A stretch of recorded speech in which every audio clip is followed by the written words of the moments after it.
DMT. So after the ayahuasca experience, we decided to try and synthesize it, the plant, into powder DMT, so it could smoke in a bong, because the whole process of throwing up, it's just very long-winded. Like an ayahuasca session could like take 6, 7, 8 hours. DMT, you can do it in like 15 minutes. Be back down to earth for dinner time or lunchtime or whatever. So we, what do we do? And we put it in a bowl, added caustic soda, and then added loads of naphtha, and then used a pipette to distill it in the in the freezer, and then let it dry out. And anyway, so whatever it is, whatever the process is, I wasn't leading the process. But anyway, so get this DMT, and smoke to it, and you feel some colours, and you feel okay. So then, I just thought I'd just keep upping the dosage. So on like the 15th time of like smoking it, maybe not the 15th, 7th or 8th,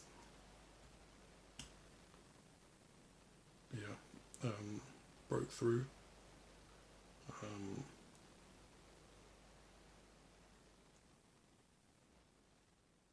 Sort of left my consciousness, left my body.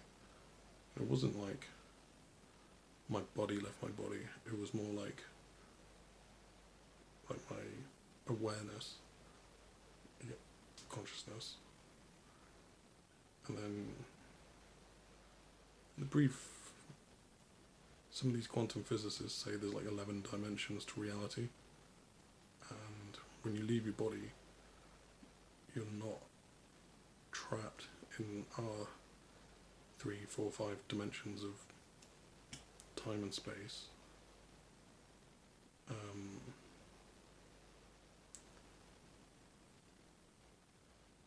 You experience all dimension. Well, you just experience patterns, colours, shapes. It's like being inside a disco ball, your consciousness. It doesn't look like, it's not a place because it doesn't have 3 dimensions that would make it look like a place. It's more just like, if you took all the words and equations and stuff off all the books in a library and just bundled them all together, and all the geometric shapes and patterns and stuff that could ever exist, and just put it into like a spiraling sphere, it's easier to understand as being inside like a ball, because a ball is like infinite dimensions, really. It doesn't have like a length, width, depth. And